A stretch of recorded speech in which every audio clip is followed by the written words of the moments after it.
What is going on, baseball fans? Jeremy Letacuente here, back at it once again, bringing you some more off-season content. On this episode, we are going to be looking at the American League East, and we are going to be looking at the Tampa Bay Rays specifically and what they could do this offseason to make themselves a World Series contender. And in order to join me, we have none other than the Rays commentator extraordinaire here on the Baseball Banter Broadcast, Roman Rodriguez. What's going on, Rome? Hey, thanks for having me, Jeremy. I am so looking forward to talking about some Rays baseball. And of course, if you're watching this, yes, I am a Rays fan. No, I'm not being held hostage. And yes, I do like the chop. Next question, please. Absolutely. This is going to be a fun episode, no doubt about it. Now, just to get into it, obviously with this offseason plan, we have to have some ground rules to make this a real type of offseason plan, opportunity, and potential. So there are 5 rules that go into this particular series and this particular offseason plan. Rule number 1, the plan must be financially realistic. For the Tampa Bay Rays, that means a budget of about $90 million. And the second rule is that all positions have to be filled out. So your starting lineup, your 5 starting pitchers, your closer, and your bullpen and bench can all equal only up to 26 players. Rule number 3 is that any trade that is made has to be a realistic trade possibility, both financially as well as the trade package. Rule number 4, personnel changes are allowed, but again, must be realistic. And the 5th rule is real life opening day injuries have to be accounted for. So in this instance, we're not going to be seeing some of the Rays players that are recovering from injury. So, Rome, as the resident Rays expert, let's begin. All right. Well, where to begin? So what we know in terms of who is expected not to be on the team due to injury, there's only really one, and that's Manuel Rodriguez. Manuel Rodriguez was a key loss. Along him and Hunter Biggie were a key loss to the bullpen last year. But so we're not going to talk about Manuel Rodriguez. Manny Ramirez only lasted like 7 games, so that's neither here nor there. The Manny Ray era, for those of you who are keeping it at home, you're welcome. But yeah, so where to begin? Shall I go ahead and jump in, or what are you feeling? Yeah, let's get into it. All right, so when I took a hold of your challenge, I did some research, got familiar with what the rules are, what the budget is, and to be frank with you, it's very hard to improve the team with $90 million. Now, a couple things that I do think may happen is with the new ownership, they may do some sort of smart cash spending because they're, of course, trying to fill up the shop. They're trying to improve their profile for the next home of the Tampa Bay Rays, whether that's in Tampa, whether that's in somewhere along the Central Florida area, Orlando, Charlotte, wherever you still want to spend. So therefore you have something to come to the table with. Now, a couple interesting things to keep in mind. The Rays, as I touched on a video for our Baseball Banter broadcast, if you go ahead and check it out, you're welcome. The Rays themselves, you don't tear it down.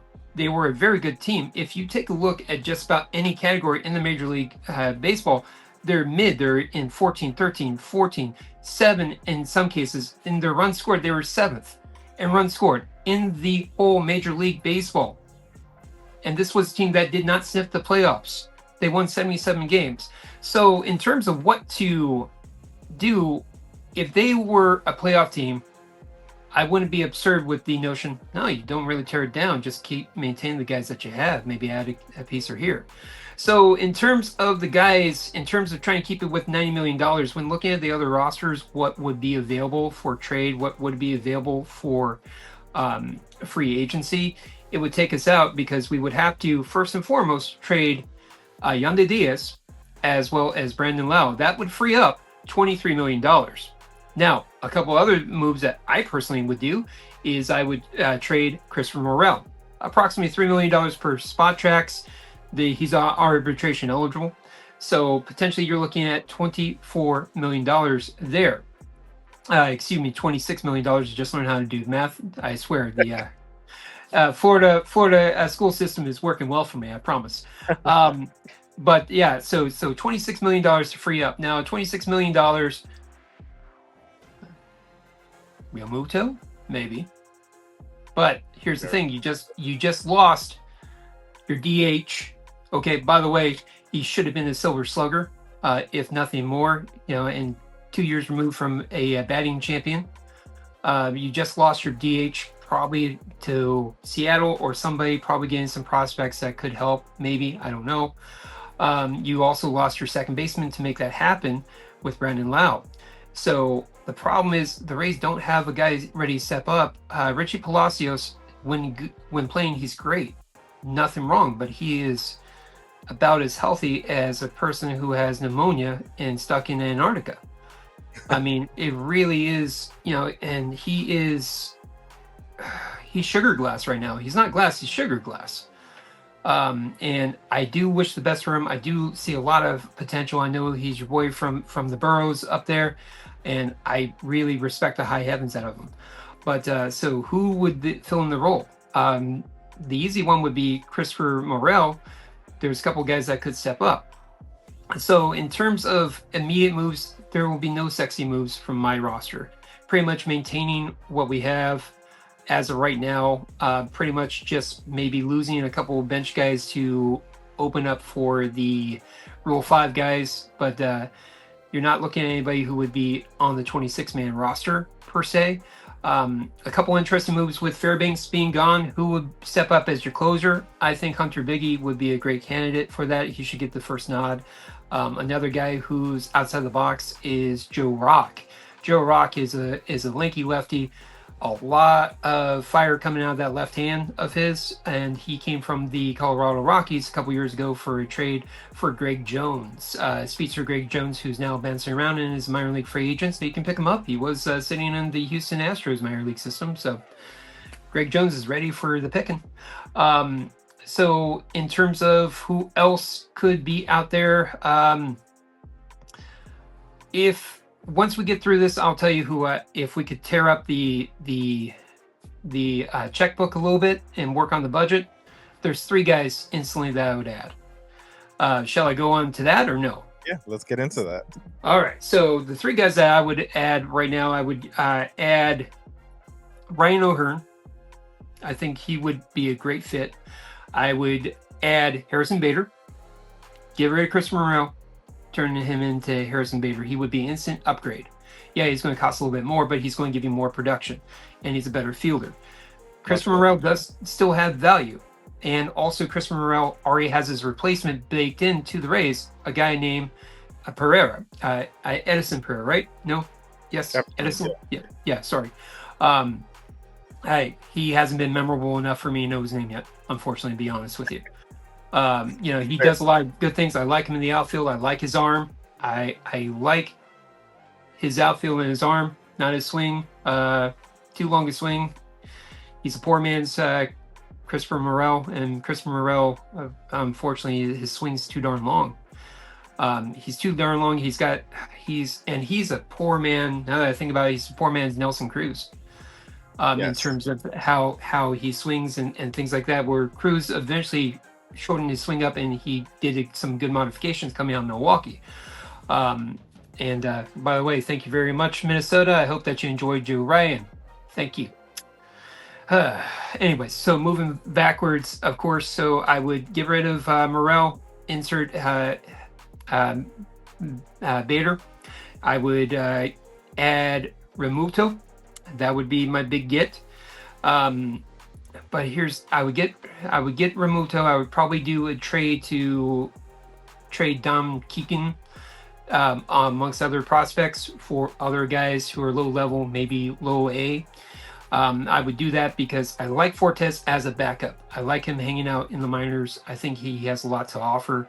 And even though he gave me a couple headaches last year, I do think that he has a lot of upside to have.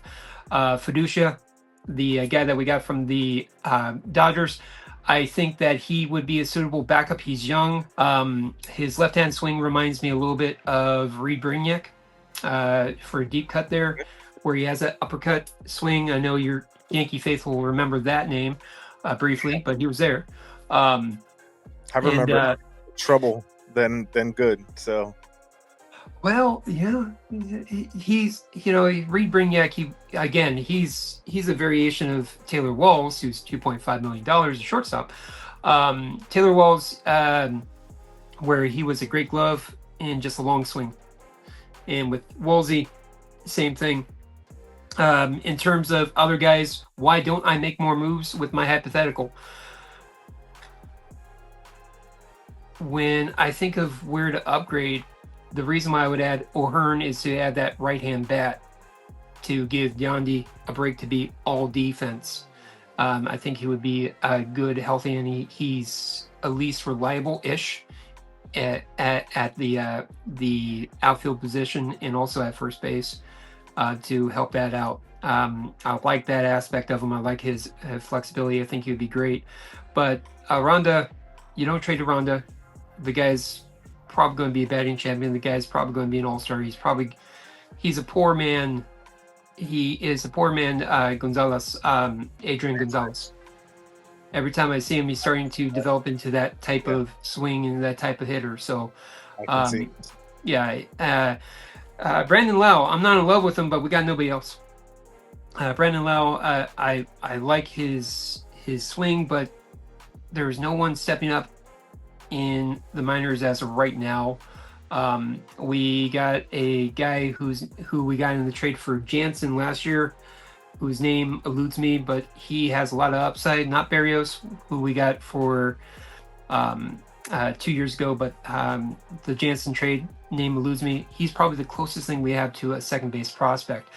Cooper Kinney is another guy that's going to be picked up in the Rule 5 draft more than likely by the Rays, or picked up to be protected from Rule 5. He is a poor man's Will Clark, but he plays third base, second base, first base. He's kind of all over the place. He's a better version of Tristan Gray. But Tristan Gray has a lot of pop in his bat. But Cooper Kinney could be that second base. Tristan Gray technically could be your second baseman. We gave him a good look-see last year. And to be honest with you, he wasn't bad. He had a good eye. He started developing a better eye at the plate near the end and drawing some walks. And maybe he could be a dark horse if he's not eliminated from the roster. But Brandon Lau, right now, you don't get rid of him unless you got a backup. And maybe if there's some guy on the trade. But what team would trade a starter second baseman or a developing second baseman or a consistent second baseman, and for who? Right. A lot of the people out there, the rumors for Brandon Lau trades, you got the Mariners. They've been in talks. The Dodgers, I've heard. Pretty much almost any team has been, quote unquote, in the talks for Brandon Lau. But in terms of the package deal that they want, there's not anything where it's like, oh man, that makes sense. No. It's this right-hander or that right-hander or this kid in minors. It's like, no, that doesn't help us now. With a 77-win team, I get it, but when a team is so close to doing better, a break here and there, you're looking at a playoff team. Do I think that they would have gone deep in the playoffs? Not necessarily, but their pitching is so darn good. Who knows? Speaking of pitching, you got Shane McClanahan, who's going to probably be who will be back. He's slated to be back for the Rays.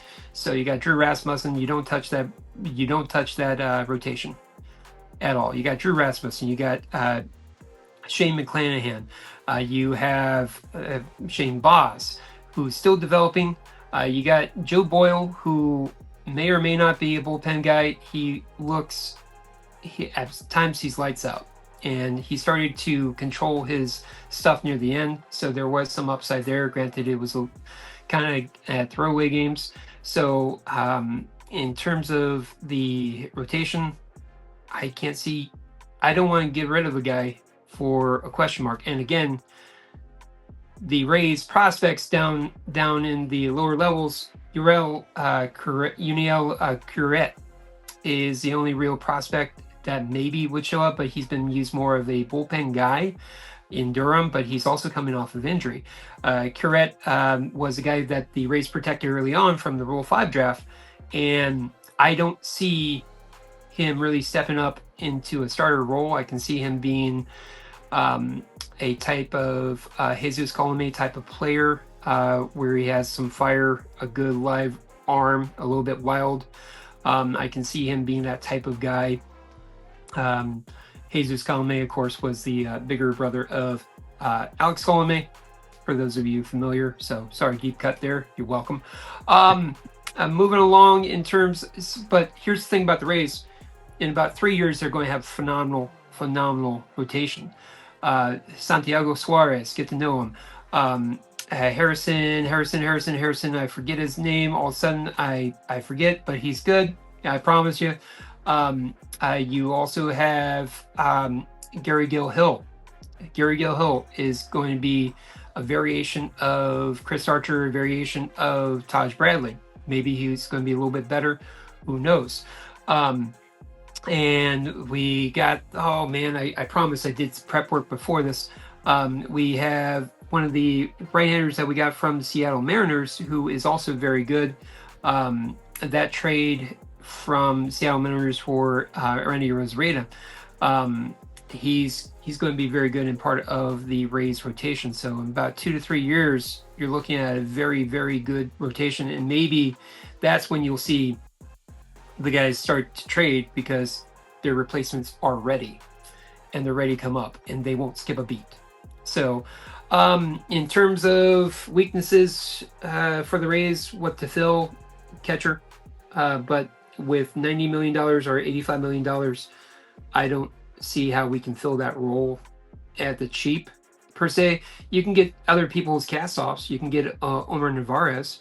Yeah, sure, that's great. That's awesome. He hasn't been solid in 5-6 years since he left the White Sox, essentially. In terms of other guys to keep it under that budget, there's not anybody who is worth the time or the roster spot that the Rays haven't really already looked at. I mean, you could there's talk about maybe Danny Jansen coming back, and I'm not completely sold on that.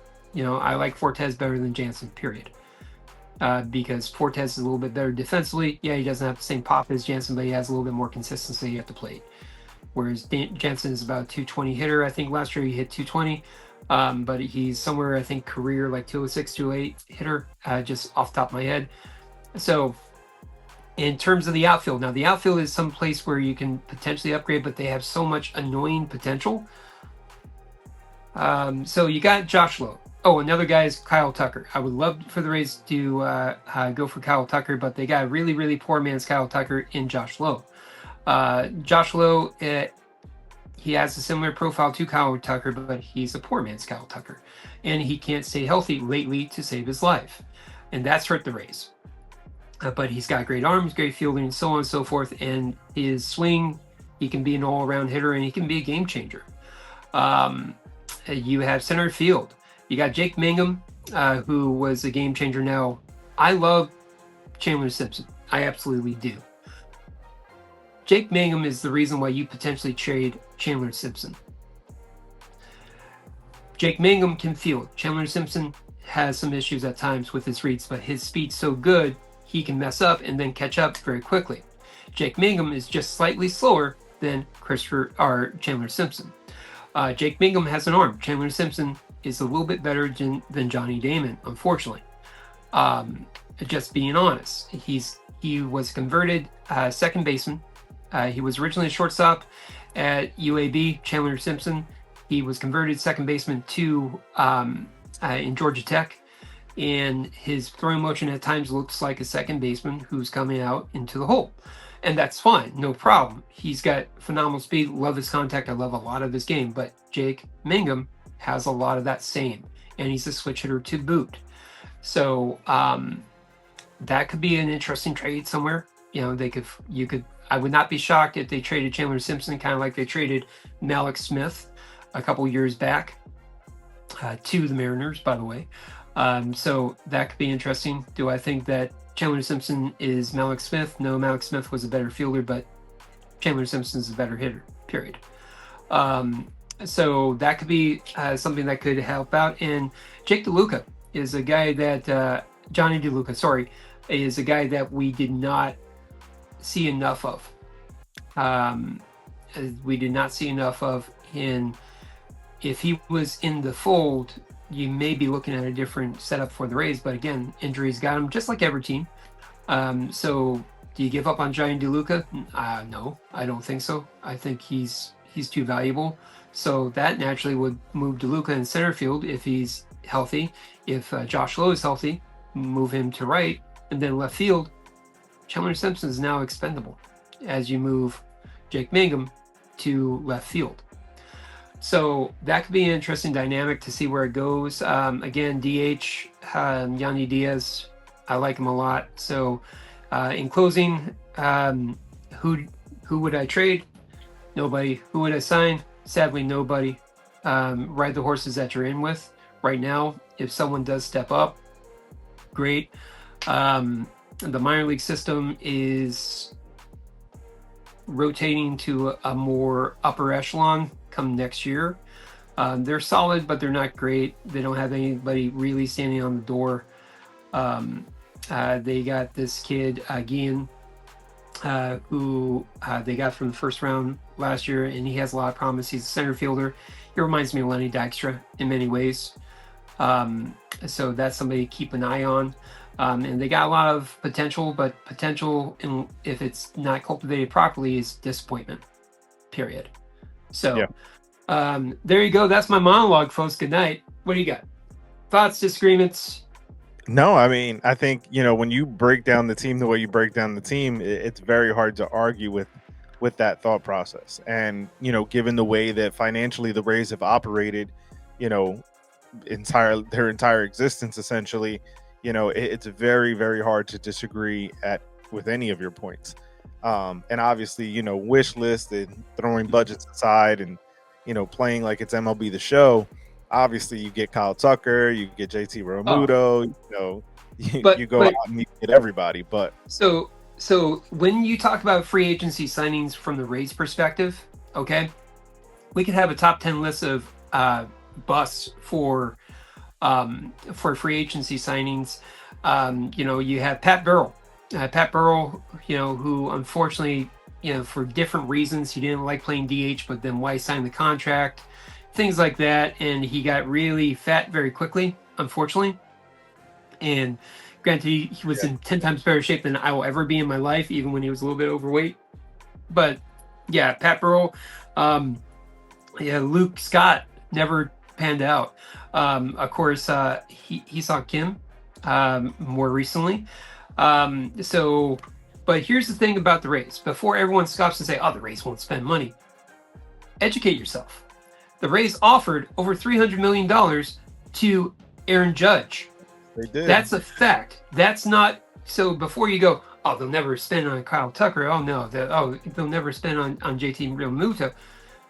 They threw a pretty nice contract to Wilson Ramos for him to sit on the bench and get healthy and then have a decent year, and they gave him away to the Phillies for nothing. Yeah. So they have a history of getting creative. They have a history of spending money. They have a history of not being shy. Freddie Freeman, to watch him win the World Series again, along with about 4 or 5 Rays on the team, by the way. Oh, yeah, and also the GM. Can I just go on a slight rant here? Everyone says, the Rays, it's not winning baseball.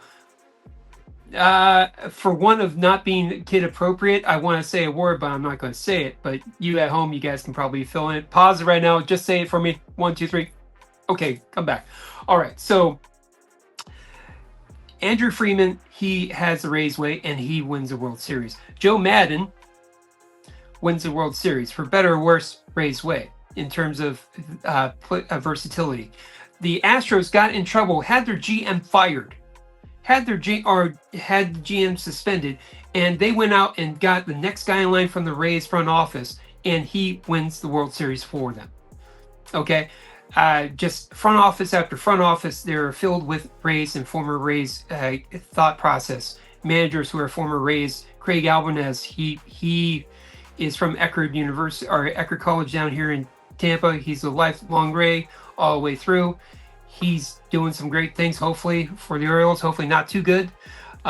You have the former Rays bench coach. I mean, pretty much the Nationals are taking a lot of the guys, whether it's Dave Martinez, former Rays bench coach, original Ray on the inaugural roster. You got all these guys who are Rays minds, and they're helping your teams shape. Marlins have tried multiple former Rays guys, the Brewers, so on and so forth. So it's before people kibosh on the Rays way. Hate to tell you this, your team probably has some guy in the DNA of the Rays, one way or another, whether it's a former Ray player, Rocco Baldelli, people like that who took the sauce and made it into at least a competitive team. So there's my rant. Go ahead. I'm really excited to hear your perspective, but so don't kibosh on the fact that the Rays won't spend money. If you do that, that's to your own peril. If you remember, they threw money at Zach Eflin. I think $16 million a year. No one saw that coming. Nobody saw that coming. So yeah, I didn't see it, and I'm the most optimistic guy in the world. I didn't think that would come through, and to be honest with you, I was like, Zach Eflin, the number 4 starter for the Phillies. Yep. Yeah, it's like awesome. All right, who do we got? We got the number 4. Hey, we spent money, but we spent it on the number 4 guy, and little did we know. Yeah, he's still the number 4 guy. No, but and then Charlie Morton, when we signed him, that's another guy. So the Rays have surprised people, and they continue to surprise people because people continue to discount them. Yeah. So I think the biggest thing when they spend money is that the market came back to them, right? So I think that there was an opportunity with Judge, with Freeman, for them to kind of make the biggest splash in franchise history. But those are the types of players that you go after in doing that. So, like I said, it wouldn't be surprising to hear that they did offer Kyle Tucker a similar type deal to come to Tampa. Yeah. I mean, don't be surprised. I mean, Real Muto lives in the area, for Pete's sake. So, I mean, hey, geez, sign again for the Phillies, which is great. Or I could stay here and get similar money. And also, tax-free. Well, Florida taxes. Gotta love it. Things like that could play a factor. I mean, Ryan O'Hearn also lives in the area. Lives in the Sarasota area. Gee, that's not too far away. So before people kibosh on these ideas, Kyle Tucker, he went to Plant High School, which, for those of you playing at home, Steinbrenner Field is about 5 miles away from Plant High School, give or take. You go down Del Mabry, that highway that caused a lot of wind issues with no wind shear. Yeah, thank you very much, Steinbrenner. Oh, and by the way, they refused to allow us to put in a wall. They were really cute. Yeah. Thank you. Thank you, George. Appreciate it. Georgie Porgy. Anyways, I appreciate him. I do. Yada, yada, yada. There, I said it. But yeah, they refused to let us put what's that? I said, I don't think George was the problem. He's been gone for quite a while now. You know what? Just let me vent. I realize that. Let me sound ridiculous for 2 minutes. All right. I know I've been sounding ridiculous for 20 minutes, but let me sound 2 more minutes, please. But Kyle Tucker, I can see. It wouldn't surprise. Would it shock me if Kyle Tucker signs? Then that means Josh Lowe is traded. Yeah. Period. Big time. So Josh Lowe is traded. So I mean, what kind of package would you get for Josh Lowe? Just hear me out. Josh Lowe. Let's see. Dominic Keegan, Chandler Simpson. That's at least something where it's like, okay, maybe a decent bullpen arm, maybe somebody like that on a team that's not doing too much. Maybe you pull one of the better guys from the Pirates. That could be interesting. Add Chris Morel as well. Chris Morel, you put him into the Astros. The Astros probably would be interested in packages like that, potentially. That could be interesting. I mean, these things are what's going to be very interesting coming through, and I wish I could pinpoint and say, okay, this is exactly what they're doing. No, I think more than likely what's going to happen is they're going to have a shocking move or two closer to spring training, they're probably going to wait out the market, or they're going to, one or two things will happen, because the Rays front office is different, the ownership, but the front office is staying the same. So same guys. So either they're going to make a splash to begin with to set the tone, to set the market, or they're going to wait for the prices to come down, and they'll probably have some pillow contracts out there. Maybe for Riamuto, maybe for Kyle Tucker. The market may not have been what they want, and now they got $16 million play for the Rays with a option. Don't be surprised if that happens. Yeah. So because that's also along the lines of what the Rays have done in the past. Now, is that a Stu Sternberg influence? I don't know. Is that the plan all along? Who knows? But it could be very interesting going along, because they could stay pat and still have a competitive team, or they could do a couple key moves and suddenly you're looking at a very changed but potentially dangerous, like serious dangerous team, and they just move one or two players. So, Talk to me, big guy. What do you got? Definitely a possibility with the way that they run things. You can't at all think you know what the Rays are going to do, because they will absolutely pull a move out of left field, without a doubt. All right, so I did do a little bit of research here in preparation for this particular off-season plan episode, and I know you said that there really wasn't a lot of money to be able to play with, right? So in looking at the off-season budget of about $90 million and the commitments that were already set for this roster of about $73 million, so it leaves about $17 million to play with. Okay. So I took that $17 million and did a little bit of finagling with that, right? So one of the things with Tampa is they always find a way to make pitchers even better than what they were. Okay. And while your starting rotation is absolutely a threat, I think that they could still get better, right? Okay. So a guy that I think could be absolutely unleashed if given the Rays pitching minds that they have there is Tomoyuki Sugano from the Orioles last season. Free agent.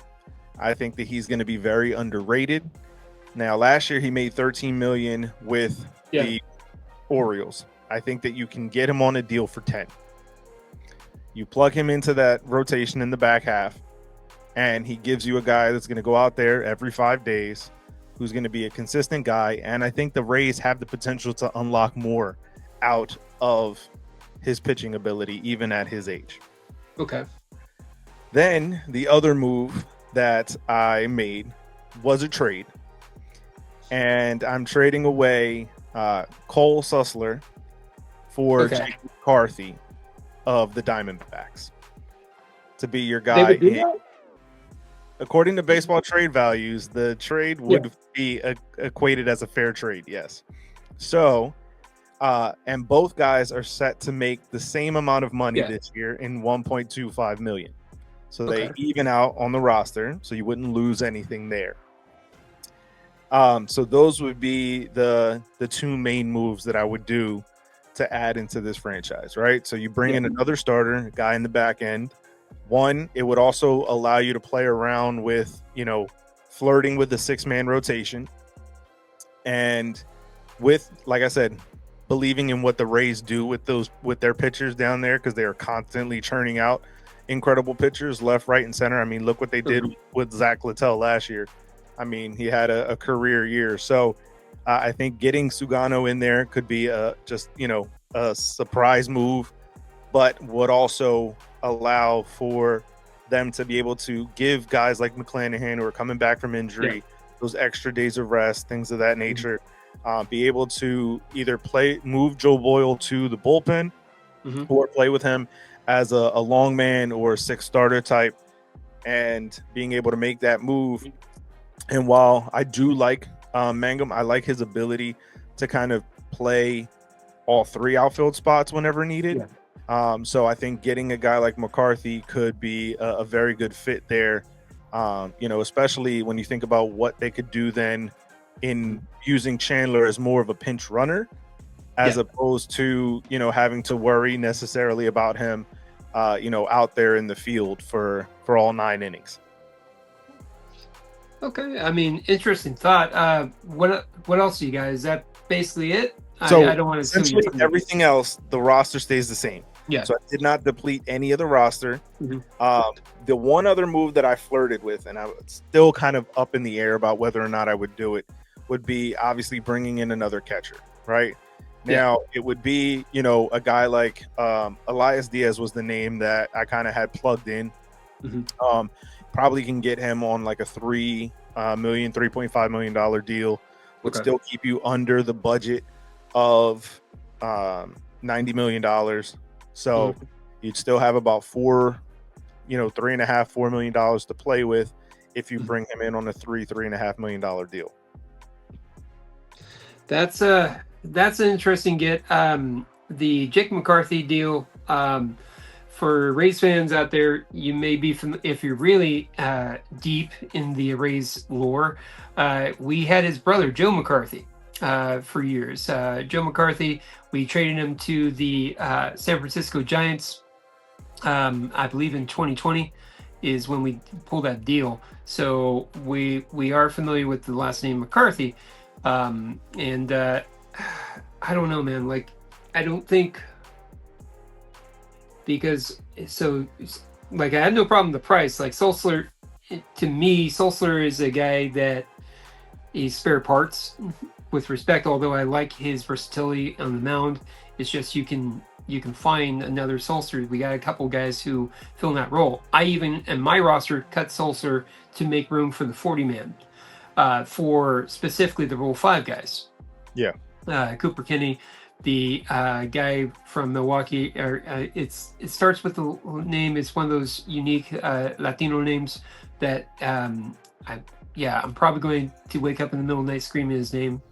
No judgment. I'm like, jeez. Him and the minor league pitcher Harrison. I'm like, oh man, so I might text you random like, oh, this guy, that guy. Oh, geez, please. So if you hear a robotic like overview, it's like, yeah, that's me saying it. But no, I had Sulsler gone. I had Kevin Kelly gone. Because he's just been inconsistent. He costs the Rays some games, like easily, for better or worse. I don't know if the Rays were trying to keep him out there just to eat innings. But getting back to your pick for the starting role, here's the thing. If we're going to spend $10 million on him, why not go for $10 million on a reliable commodity and bring back Zach Littell? Yeah, I thought about Littell because it was for me back and forth with Littell and Sugano. But I just felt like Littell, with the year that he had last year, is probably going to command more. And that was my only thought process with Littell. Yeah. Yeah, and those are some interesting takes, and I love hearing someone else's perspective on that because, like with everything, if you're heavy into your home team, you tend to have blinders in terms of maybe what other options are out there. So it does give me an opportunity to kind of step back and take a look to see what other perspectives are out there. And it's just, I almost wish that the Rays stunk it up more. Then I could easily say, okay, we're getting rid of Brandon Lau, we're getting rid of this guy, and we're going to spend a little bit of money because the money that we're saving, we're going to give this young guy a look, and we're going to add Kyle Tucker, we're going to add this guy. Keep the starters, and then get rid of Yandy, so on and so forth.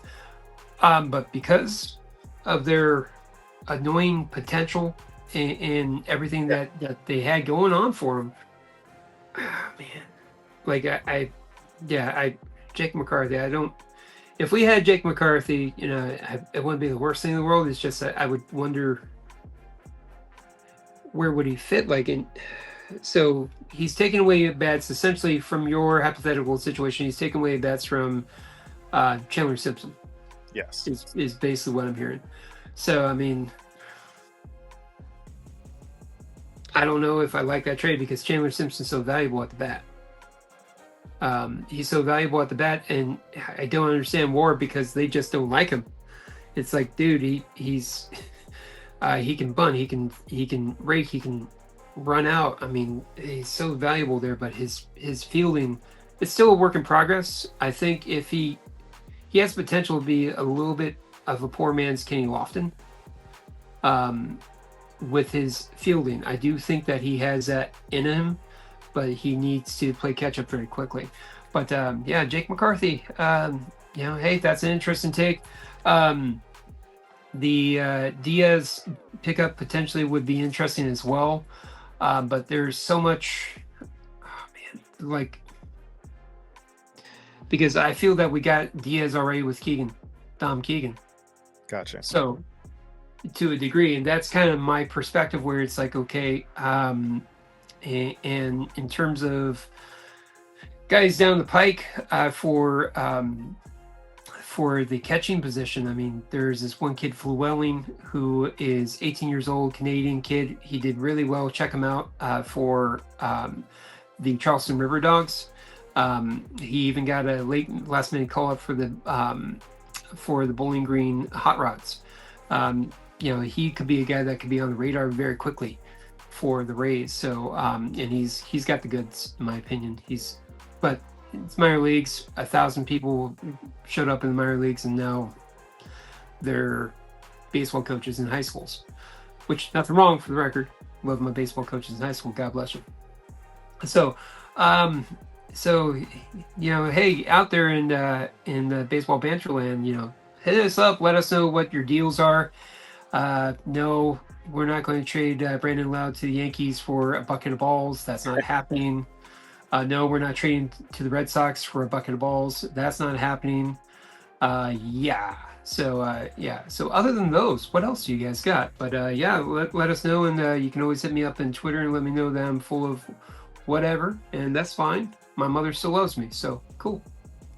Absolutely. So like Roman said, everybody, make sure, if you haven't already, hit that subscribe button down below and the bell for post notifications. So each and every time we drop new content here on the Baseball Banter Broadcast, you will be notified. Leave your comments down below. What would your plan for the Tampa Bay Rays look like for this offseason heading into 2026 to take them from a 77-win team that was a little bit skewed, but we definitely think that this could be a team that we see making a much different stand in 2026. So stay tuned. There's a lot more that we have coming for you here in this upcoming 2026 campaign here on the Baseball Banter Broadcast. This is just the opening salvo and some early taste of what's to come. So make sure you keep it locked in. Like I said, hit that subscribe button down below and the bell for post notifications, as it does truly help us continue to grow and build this baseball community. Let your friends know across the world of Major League Baseball, no matter what team they support, they can find coverage here on the Baseball Banter Broadcast. For Roman, I'm Jeremy, and we'll catch you guys on the next video. Peace.